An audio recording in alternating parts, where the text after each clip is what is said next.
EcoSport, long-term test. Yeah, long-term test of this car, which you will have seen last year now, isn't it, when it got revealed? Episode 2. In episode 2, and the car was fresh-faced, brand new to, let's say, my dad, because it's my dad's motorability car, and I drive it for him, and it's a bit of a review to, let's say, see how it's coming along in, let's say, nearly a year. We're in March, aren't we? Yeah.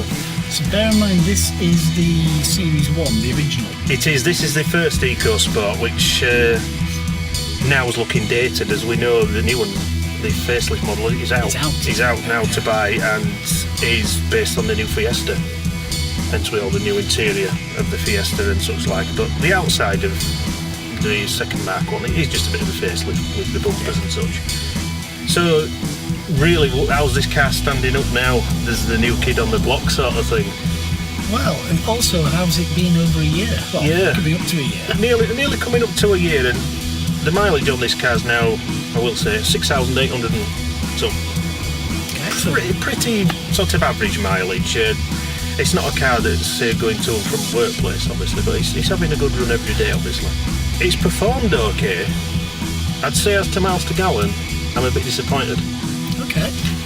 They claim a combined of 53. Now, we all know with any car it never does what they actually claim, but you like to think it might get somewhere near. And I hate to report that this is only doing at the moment 33.7 to the gallon. Mind you, are you doing stop-start? Is it all short journeys? Some are, yeah. Most journeys out of them are short. But when I think of the cars I've had in the past which would have done similar journeys, like, I'll give you an example. I once got my Mark II RS to 26.1 gallons. That's a double the size. And that was a 2.5 litre Volvo engine turbocharged, and this is a 1 litre EcoBoost. So, and it's supposed to be very light, and there's 2 cylinders less in this. Yeah. Yeah. It's interesting because this is the least powerful of all the SUVs at 123 horsepower. Yeah, it is. But it has quite a lot of torque for it. It does, yeah. Now, when I can't remember what it's called now, the replacement for the Duke, Nissan Duke comes along, that's only going to have 1 horsepower more than this and less torque. Isn't that strange, yeah? This is a 1.6 litre engine as well, whereas this is a 1 litre engine. Just a litre, yeah. And but what they've done is they've taken the turbocharger away. Right. Which has reduced the horsepower considerably. Yeah. The one thing that's obviously showing on this car now, and it would if you put it next to the new one, is the interior. Yeah. Now, I've got this sort of gripe. We know it's based on the Ford Fiesta, which has this interior. Obviously, some get a better stereo in some Fiestas and stuff, but it is still the whole same shape and that. And that's the gripe. The new Fiesta, I'm not so charmed on the outside looks, but it's got it going on the inside, which obviously is what you'll get with the new EcoSport. It's now suffering with this old interior, and it has thrown up a couple of issues. Okay. We all know about this armrest that I keep banging on about, which even this morning really got to me. My dad had got nicely belted up, and he'd got his coat on, which was hanging down, and I came to put the handbrake down, and I eventually just went, and then put the handbrake down, and then went like that. And Ford will have addressed this now with a new one. I think there's an adjustable big armrest which slides right back, and your handbrake is further forward. It's all out of the way. They've done what they should have done in the first place. But my main gripe, and it's not for me, it's for my dad. This is a motorability vehicle, and it's not got a single grab handle anywhere. Not in the back for the passengers. Not even for myself, no even blanking spots where there should be any, and especially for the passenger on that side, there's nothing.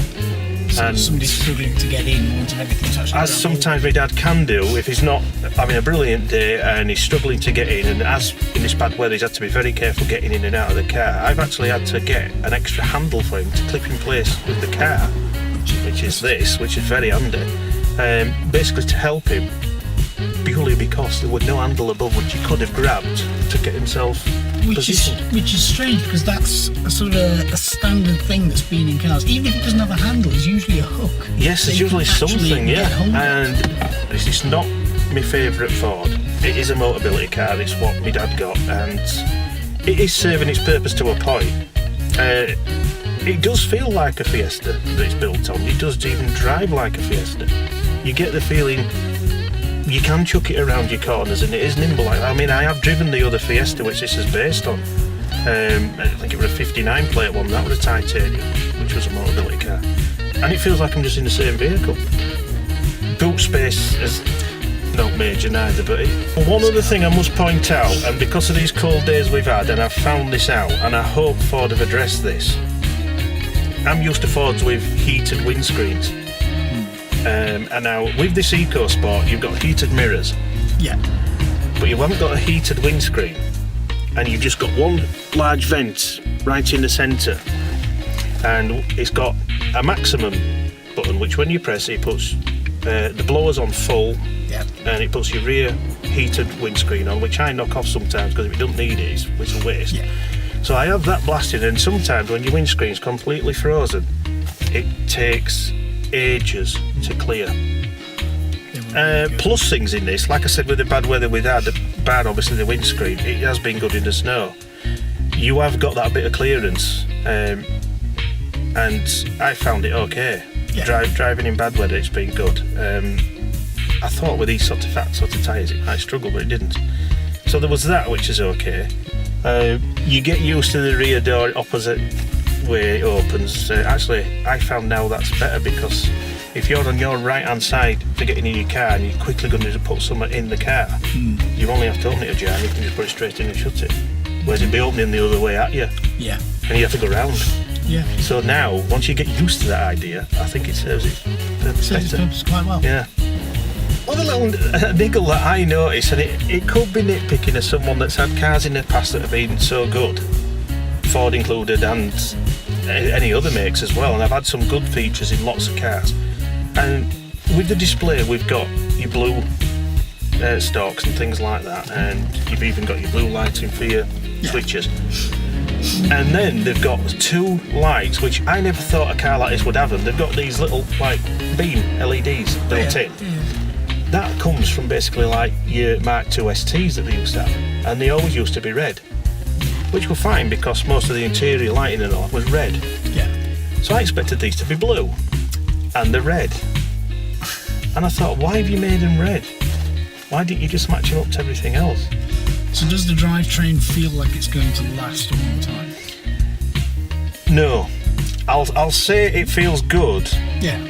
But I'd say, give or take, let's say 5 years or so going down the line, I think you might have issues with your clutch, because there's been moments with this clutch where it's also felt as if it's gone like that a bit, and then you also sometimes can get a smell from it. Almost like it's slipping. Yeah. At first I thought, well, that a newness sort of thing, and it just, but I don't think it is. I think it's going to be a clutch that's going to be a bit weak as it goes on. And I never noticed anything like that with the Fiesta. It's done shy of, let's say, 7,000 miles, and it feels exactly the same to drive as the day I drove it away. Okay, so that's a good thing. Yeah, nothing's changed that way, but I still get that niggly feeling that maybe years down the line it's going to have its little grumbles and that. So in driving, how's it handled? Do you know, sometimes, because of, let's say, the lack of stuff it's got, and it won't weigh so much for the stuff it's lost, it sometimes gives you that impression that you're in a go-kart. And you know you can't sort of do some high-powered speeds, but it gives you that, come on then, it's always like that, it's wanting you to, and you can really chuck it around and stuff, and I'm surprised how nippy it is. It seems to follow that way of the Fiesta. It hasn't lost that purely because it's a bit chunkier and higher up than that. It still gives that impression that you want to, come on, and you're always wanting to push it.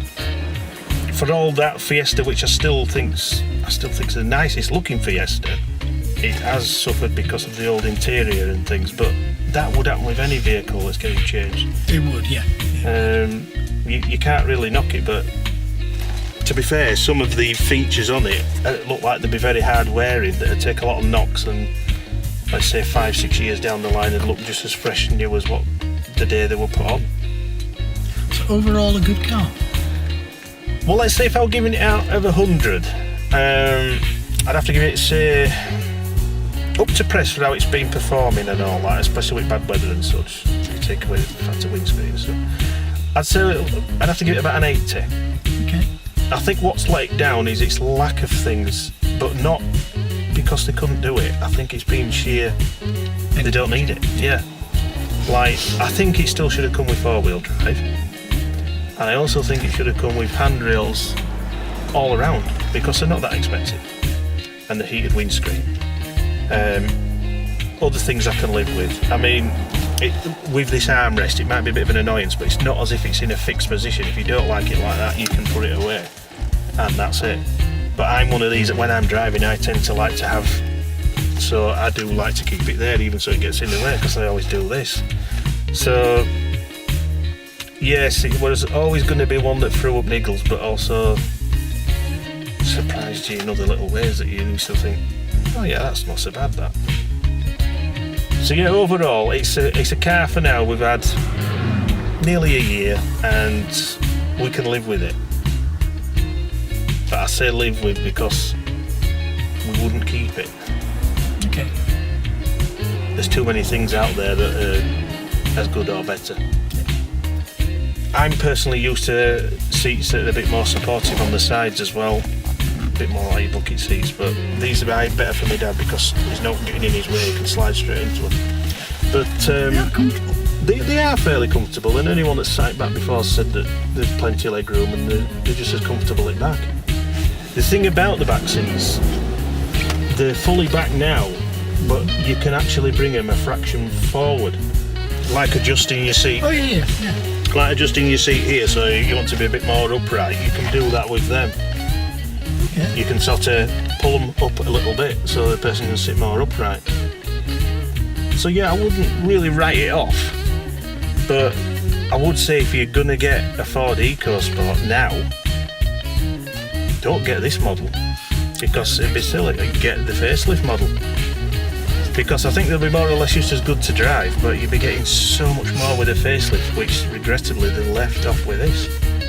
So all in all, I'm not going to say, oh, it's a dreadful car, I can't stand it, I'll be glad when we got it, because that would be lying. It is serving its purpose for what it is, and to say it were a cheap car from new, which they are if you were buying it, and it's not got so many thrills and all like that, there's no that you should expect with this. It is what it is, and it's cheaply made, but to say it's cheaply made, it's fine. It's serving its purpose. It is. It's that fateful old donkey that when it comes to getting rid of it, you'll think, well, I hope whoever has it next looks after it, or things like that.